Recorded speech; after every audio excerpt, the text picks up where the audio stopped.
If you've been told to send thank you emails after interviews, research your interviewers on LinkedIn and wait patiently for them to call you back. Congratulations, you've been lied to. And that's exactly why you're getting rejected. Here's what nobody's telling you. The reason you are not getting offers has nothing to do with your qualifications. You are losing because you are interviewing like every other robot who walked through that door. You're polite, you're prepared, you answered every question perfectly, and you're completely forgettable. I'm Brian. I've mentored thousands of professionals who were landing interviews and couldn't close. And once I taught them to stop following expert advice and start doing the opposite, they started getting offers in one interview. Not 5 rounds, 1. Today, I'm going to show you why everything you've been taught about interviewing is wrong and what to do instead. This is going to piss some people off. Good, let's go. Section 1. Just be yourself and the right opportunity will come. Bullshit! You know what happens when you just be yourself in an interview? You sit there nervously, answer questions like you are taking a test, and walk out thinking, I hope they like me. Hope, pray, guess. That's not a strategy. That's a lottery ticket. Here's the truth. Interviews are not about being yourself. They're about making the interviewer feel something. Let me tell you about Richard. Richard went to 18 interviews. 18! All rejections. He came to me and said, Brian, I'm going back to school. I need another master's degree. I said, Richard, you already have a master's. What makes you think another is going to fix your interview skills? He didn't have an answer.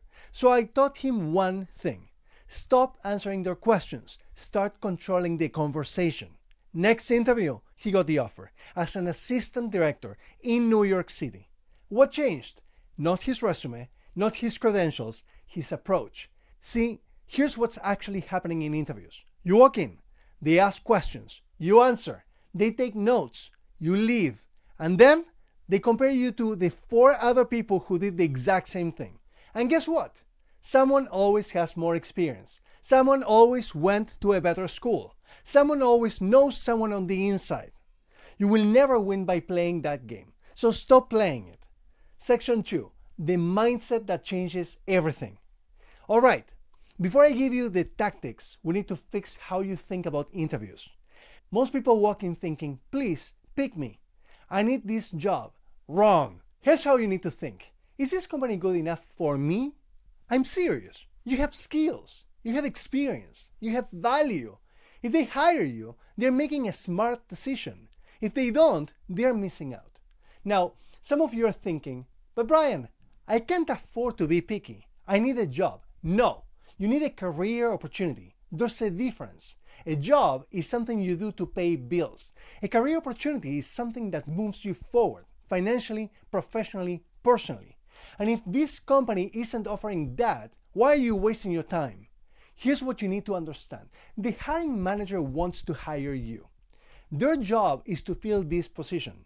If you walk in and you are the right person, their day is done. They look good. Their boss is happy. Everyone wins. They're not sitting there hoping you fail. They're hoping you're the one so they can stop interviewing people. So stop acting like you're begging for a chance. You are not. You're evaluating whether this is the right move for you.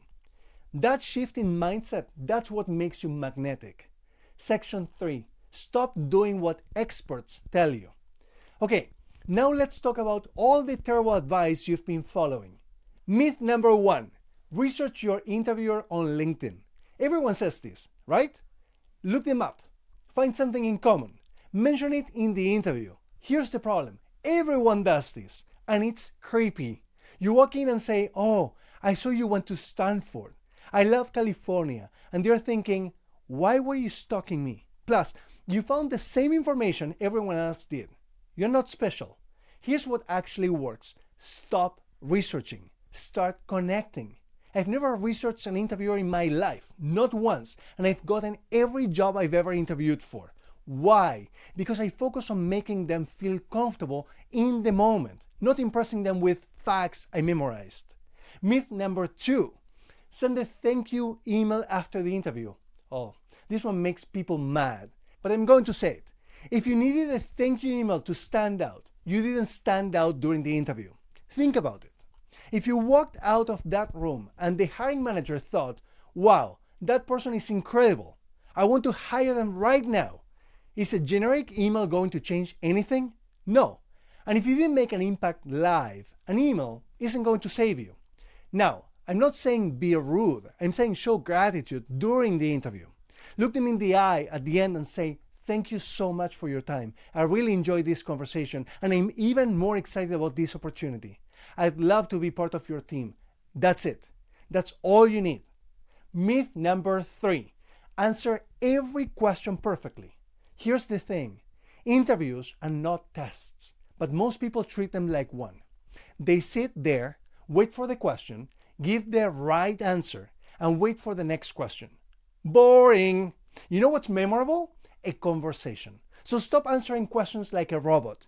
Answer, then ask something back. Make it a dialogue. For example, they ask, tell me about your experience with project management. You say, absolutely. In my last role, I led a team of 5 on a project that increased efficiency by 30%.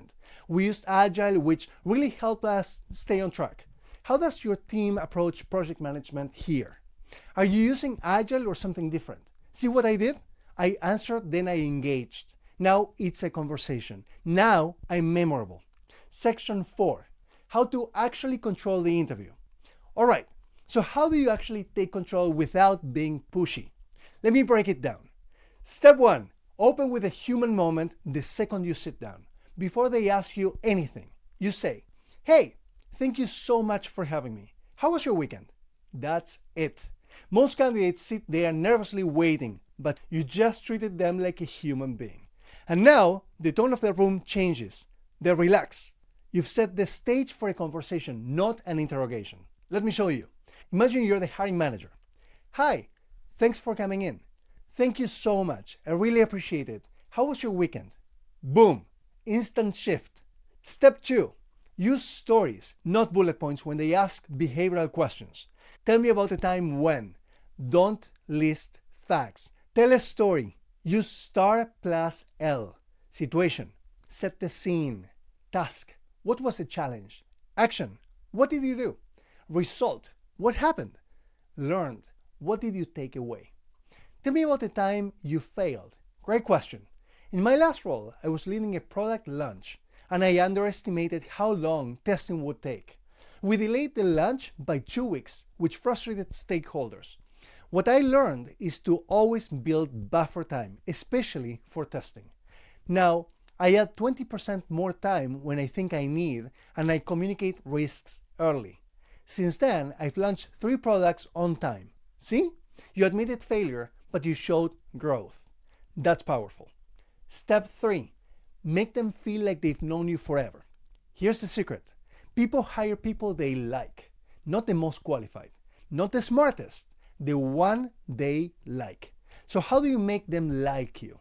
Make them feel comfortable. Smile, laugh, be warm, ask about them, show genuine interest. I once got a job offer before I even sat down. The hiring manager asked if I was looking forward to the weekend. By the time we sat down, she said, "Would you like to start this afternoon?" No formal interview, just a conversation. That's the power of connection. Section 5, the question that seals the deal. Okay, here's the final piece. At the end of every interview, they'll ask, "Do you have any questions for us?" Most people ask boring questions. What's the next step? What's the culture like? Don't. Ask this. If I were to start in this role and we're sitting here a year from now, what would I have needed to accomplish for you to feel like hiring me was the best decision you ever made? This question is magic. Why? Because it forces them to imagine you in the role. It makes them think about you succeeding. And it shows you care about their success, not just your paycheck. I've seen this question alone turn interviews into offers. Section 6. What happens when you do this? Nilun came to me struggling. She had been interviewing for months. No offers. I mentored her for 4 hours. The next day, she went to her interview. 20 minutes after she left, she got the offer. Not a week later. Not after 3 more rounds. 20 minutes. Joseph went to 1 Zoom interview. 1. They were planning to bring him in for a second round in person. But after that 1 call, they stopped the entire process and hired him as head of talent acquisition, managing 200 plus employees. Charles interviewed at Princeton. They interviewed 41 people for one role. He got the offer, and they gave him so much money he didn't even need to negotiate. Plus, his daughter gets to go to Princeton for free. That's $95,000 a year saved. This works, but only if you stop doing what everyone else is doing. All right, let's recap. If you want to turn interviews into offers in 1 or 2 rounds, stop hoping and praying. Take control. Stop researching. Start connecting. Stop sending thank you emails. Stand out live. Stop answering questions. Start having conversations. Ask the killer question. Make them imagine you succeeding. Do this and you'll walk out with an offer. If this helped you, drop the comment. And if you want more help, resumes, interviews, negotiation, click the link in the description for more information. I'm here for you. Now, go get the offer. You deserve it.